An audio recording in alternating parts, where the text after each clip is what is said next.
नमस्कार, news India देख रहे हैं आप। आपके साथ मैं हूं चारुल शर्मा। खास स्वागत है आपका हमारे इस खास कार्यक्रम में जिसका नाम है सियासत का ABCED में। प्रवर्तन निदेशालय यानी ईडी इन दिनों पूरे जोश में है। दिल्ली सरकार के स्वास्थ्य मंत्री सत्येंद्र जैन के बाद अब ईडी ने सोनिया गांधी और राहुल गांधी को समन भेजा है। यह समन नेशनल हेराल्ड केस में भेजा गया है।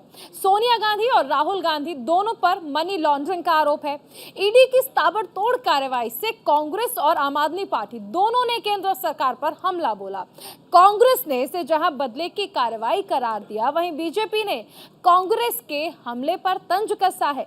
बीजेपी अध्यक्ष ने कांग्रेस के चरित्र पर सवाल खड़े किए। देखिए ये रिपोर्ट।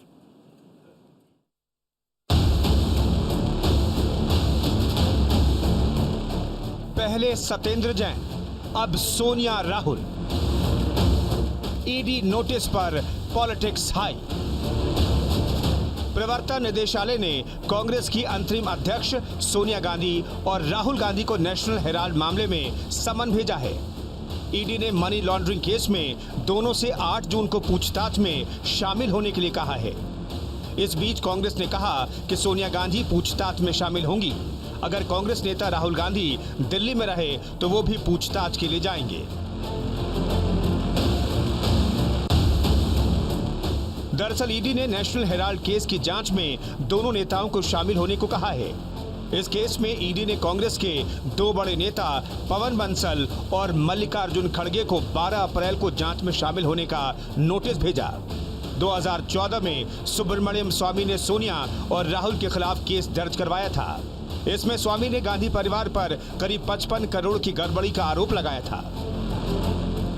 वहीं दिल्ली के स्वास्थ्य मंत्री सत्येंद्र जैन को प्रवर्तन निदेशालय ने गिरफ्तार किया।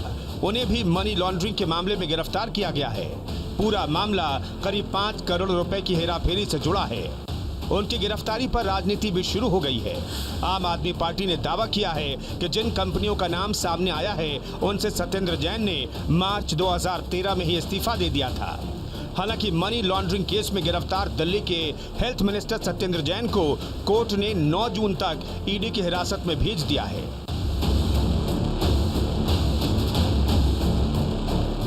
कांग्रेस का केंद्र सरकार पर हमला।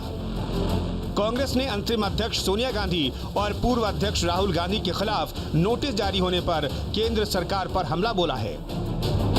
प्रवक्ता रणदीप सुरजेवाला ने कहा है कि तानाशाह सरकार डर गई है, लिहाजा बदले की भावना से कार्रवाई कर रही है। आंदोलन की आवाज बने इस अखबार का मूल मंत्र तब और अब दोनों समय था, आजादी खतरे में है, अपनी पूरी ताकत से इसकी रक्षा करें। आज फिर उस समय की अंग्रेजी हुकूमत का समर्थन करने वाली विचारधारा आजादी के आंदोलन की इस आवाज को दबाने का घिनौना षड्यंत्र कर रही है। इस षड्यंत्र के मुखिया स्वयं प्रधानमंत्री श्री नरेंद्र मोदी हैं और उनका हथियार उनका चहेता और पालतू ईडी है। देश को गुमराह करने के लिए आए दिन मुद्दों को भटकाने की राजनीति में माहिर मोदी सरकार अब बदले की भावना में अंधी हो गई है। बीजेपी अध्यक्षा सोनिया राहुल पर तंज। वहीं कांग्रेस के वार पर बीजेपी अध्यक्ष जेपी नड्डा ने पलटवार किया है। उन्होंने सोनिया राहुल पर तंज कसा और कहा कि अगर चेहरा गड़बड़ है तो आईना साफ करने से फर्क नहीं पड़ता। कभी आपने देखा कि कोई मुजरिम बोले कि वो बेईमान है? कभी कोई मुजरिम बोलता है कि मैं बेईमान हूँ? सजा हो जाती है, 20-20 साल जेल में रह के आते हैं, वो हमेशा ही बोलते हैं कि गलती में हमको फंसा दिया।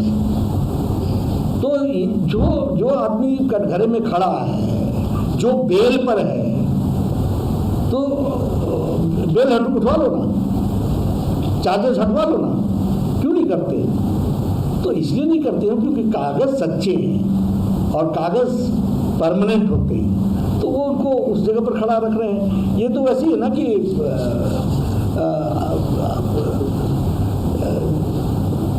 चेहरा गड़बड़ था और आईना साफ कर रहे हैं। आइए आपको बताते हैं पूरा मामला दरअसल है क्या। सुब्रमण्यम स्वामी ने नेशनल हेराल्ड केस में सोनिया गांधी, राहुल गांधी, दिवंगत नेता मोतीलाल वोरा, पत्रकार सुमन दुबे और टेक्नोक्रेट सैम पित्रोदा पर आरोप लगाए थे। स्वामी ने आरोप लगाया था कि यंग इंडिया लिमिटेड के जरिए गलत तरीके से इसका अधिग्रहण किया गया और कांग्रेस नेताओं ने 2000 करोड़ रुपए तक की संपत्ति हथिया ली। दरअसल इस मामले की इन्वेस्टिगेशन 2014 में ईडी की ओर से शुरू की गई। कांग्रेस इस मामले को लेकर कहती रही है कि यंग इंडिया लिमिटेड का मकसद प्रॉफिट कमाना नहीं है, बल्कि इसका गठन चैरिटी के लिए किया गया है। बहरहाल ईडी की कार्रवाई को कांग्रेस बदले की भावना से प्रेरित बता रही है, लेकिन नेशनल हेराल्ड केस में ईडी के नोटिस से फिलहाल सोनिया गांधी और राहुल गांधी की मुश्किलें बढ़ती दिख रही हैं। Bureau report, news India.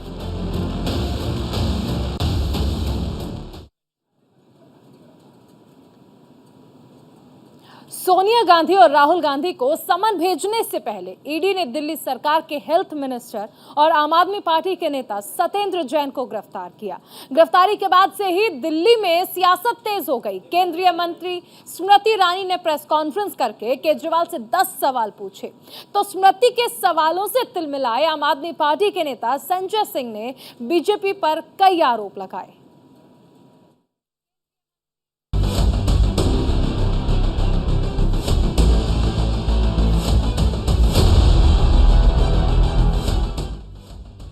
प्रवर्तन निदेशालय ने सत्येंद्र जैन को गिरफ्तार किया। दिल्ली की राजनीति में भूचाल आ गया। जहां एक और अरविंद केजरीवाल के साथ साथ पूरी आम आदमी पार्टी सत्येंद्र जैन के साथ खड़ी हो गई है, वहीं दूसरी तरफ बीजेपी ने आम आदमी पार्टी और उसकी ईमानदारी पर सवाल उठाने शुरू कर दिए हैं। आम आदमी पार्टी और अरविंद केजरीवाल पर बड़ा हमला बोलते हुए केंद्रीय मंत्री स्मृति ईरानी ने बुधवार को अरविंद केजरीवाल से सत्येंद्र जैन के बारे में 10 सवाल पूछे। पहला सवाल। मेरा पहला प्रश्न भाजपा की एक कार्यकर्ता होने के नाते, क्या अरविंद केजरीवाल इस बात को इनकार कर सकते हैं, नकार सकते हैं कि सत्येंद्र जैन ने 4 शेल कंपनीज के अपने परिवार के कुछ सदस्यों के माध्यम से 16 करोड़ 39 लाख 56 शेल कंपनीज के माध्यम से हवाला ऑपरेटर्स के सहयोग से साल 2010 से लेकर साल 2016 तक, साल 2010 से लेकर साल 2016 तक मनी लॉन्ड्रिंग की। दूसरा सवाल। केजरीवाल जी, क्या यह सत्य है कि सत्येंद्र जैन ने स्वयं डिक्लेयर किया कि उन्होंने मनी लॉन्ड्रिंग की 16 करोड़ 39 लाख की इनकम डिस्क्लोजर 2016 के अंतर्गत, जिसके माध्यम बने अंकुश जैन और वैभव जैन, साल 2016 में? तीसरा सवाल। केजरीवाल जी, क्या यह सत्य है कि principal commissioner of income tax ने इस बात को रिजेक्ट किया कि 16 करोड़ 39 लाख के सही मालिक न वैभव जैन थे न अंकुश जैन थे, बल्कि इस काले धन की मालिक स्वयं सत्येंद्र जैन है? चौथा सवाल। क्या यह सत्य है कि division bench Delhi high court ने 21/8/2019 के अपने ऑर्डर में यह कंफर्म किया, इस बात की पुष्टि की कि सत्येंद्र जैन केजरीवाल जी के न सिर्फ सरकार में मंत्री, उनके परम मित्र, उनके सहयोगी ने मनी लॉन्ड्रिंग की 16 करोड़ 39 लाख की। अगर केजरीवाल जी के पास कोर्ट के इस दस्तावेज की कोई कॉपी नहीं है, भारतीय जनता पार्टी के कार्यकर्ता विधिवत बड़े सम्मान के साथ ये कॉपी ऑर्डर की उन्हें भेज सकते हैं। 5वां सवाल, क्या ये सत्य है केजरीवाल जी कि सत्येंद्र जैन शेल कंपनीज के मालिक हैं? उन शेल कंपनीज का नाम है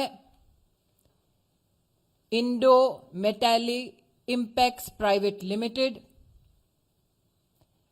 अकिंचन developers private limited, Prayas info solutions private limited, Mangal Yatan projects private limited. और ये कंपनियां वो अपनी धर्म पत्नी जी के साथ शेयर होल्डिंग के माध्यम से कंट्रोल करते हैं।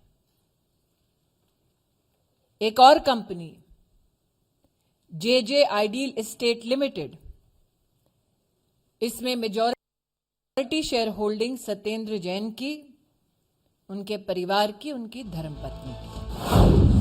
6ठा सवाल, क्या यह सत्य है, मेरा 6ठा प्रश्न, कि सत्येंद्र जैन ने 200 बीघा जमीन कराला और चंडी, निजामपुर, बुधम, नॉर्थ और नॉर्थ वेस्ट दिल्ली के इलाके में अनऑथराइज्ड कॉलोनीज के संदर्भ में इस काले धन के माध्यम से 200 बीघा जमीन का मालिकाना हक इन शेल कंपनियों के माध्यम से क्या सत्येंद्र जैन की ओनरशिप में, बेनिफिट में आया? 7वां सवाल, क्या यह सत्य है कि जो 200 बीघा की जमीन है वो उन अनऑथराइज्ड कॉलोनीज के आसपास है जिसके संदर्भ में मंत्रालय सत्येंद्र जैन जी का और आम आदमी पार्टी के माध्यम से क्या यह कारण बना कि वो अनऑथराइज्ड कॉलोनीज रेगुलराइज होंगी? 8वां सवाल, केजरीवाल जी, क्या यह सत्य है कि सत्येंद्र जैन आज प्राइम अक्यूज्ड है चार्जशीट में प्रिवेंशन ऑफ करप्शन एक्ट के तहत? 9वां सवाल, मेरा 9वां प्रश्न, केजरीवाल जी, क्या यह सत्य है कि 16 करोड़ 39 लाख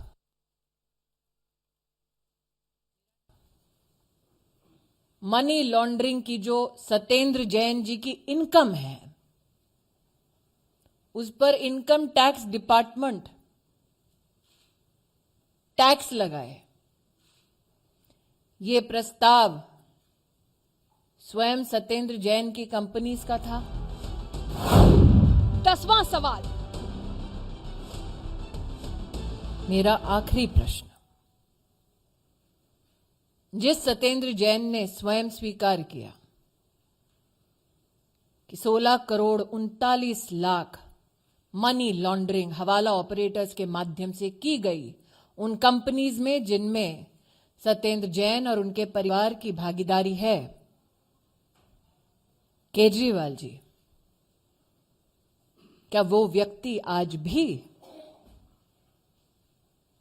आप द्वारा संचालित सरकार का मंत्री बना रहना चाहिए? स्मृति ईरानी ने प्रेस कॉन्फ्रेंस करके अरविंद केजरीवाल से सवाल पूछ लिए। अब बारी आम आदमी पार्टी की थी। जिम्मा सौंपा गया संजय सिंह को। स्मृति ईरानी के सवालों के जवाब में संजय सिंह ने कई आरोप लगाकर कहा कि सत्येंद्र जैन का दामन पाक साफ है और सिर्फ सियासत के चलते उन्हें गिरफ्तार किया गया है। पहला आरोप, ऐसे समय में जब भारत की सरकार और उनके मंत्रियों को नींद नहीं आनी चाहिए कश्मीरी पंडितों की हो रही हत्या पर, पूरे देश का ध्यान बटाने के लिए, पूरे देश का ध्यान एक फर्जी, झूठे, निराधार, मनगढ़ंत मामले में डालने के लिए आज देश की केंद्रीय मंत्री को भारतीय जनता पार्टी ने आगे कर दिया। सत्येंद्र जैन पे झूठा, बेबुनियाद और निराधार केस उठाने के लिए। दूसरा आरोप, मैं पूछना चाहता हूं, 8 साल से जो ईडी सो रही थी, वो ठीक हिमाचल के चुनाव के पहले हिमाचल के इंचार्ज सत्येंद्र जैन को क्यों उठाती है? मैं पूछना चाहता हूं, 8 वर्षों में 7 बार अगर ईडी के सामने सत्येंद्र जैन जी पेश हुए तो उनकी एक बार भी गिरफ्तारी की जरूरत ईडी को महसूस क्यों नहीं हुई? और जैसे ही सत्येंद्र जैन हिमाचल प्रदेश के इंचार्ज बनाए जाते हैं, आम आदमी पार्टी की सक्रियता बढ़ती है। जैसे ही केजरीवाल जी की बड़ी बड़ी रैलियां होती हैं, एक झूठा, निराधार केस बनाकर जो पुराना मामला है उसमें सत्येंद्र जैन की गिरफ्तारी कर ली जाती है। तीसरा आरोप, आज कश्मीरी पंडितों की हत्या, कश्मीरी पंडितों की सुरक्षा, कश्मीरी पंडितों के साथ हो रही आतंकवादी घटनाएं, यह पूरे देश के लिए चिंता का विषय है। लेकिन भारतीय जनता पार्टी के लिए, उनके मंत्रियों के लिए बहुत ही शर्म की बात है कि उनकी चिंता हिमाचल के चुनाव और सत्येंद्र जैन को कैसे जेल में सड़ाया जाएगा, इस बात को लेकर। चौथा आरोप, कोई कंपनी नहीं, कोई जमीन नहीं, सारी फर्जी बातें, सारी झूठी और निराधार बातें। जिन कंपनियों से उनका कोई लेना देना नहीं, तमाम ऐसी बातें जो जिन कंपनियों को पहले छोड़ चुके हैं, ये तमाम मुद्दे आप उठा रहे हैं। पांचवा आरोप, और बड़ी अजीब बात है, मंत्री जी कह रही हैं कि 2016 में सत्येंद्र जैन ने एडमिट किया और वो केस हाई कोर्ट ने डिसमिस कर दिया। तो जब एडमिट किया तो डिसमिस क्यों किया? ये सवाल, ये आरोप और ये गहराई, सियासत इशारा कर रही है कि सत्येंद्र जैन का मामला लंबा खिंचने वाला है। आपको बता दें कि कोर्ट ने सत्येंद्र जैन को 10 दिनों के ईडी की कस्टडी में भेजा है। वो 9 जून तक ईडी की कस्टडी में रहेंगे। Bureau report, news India.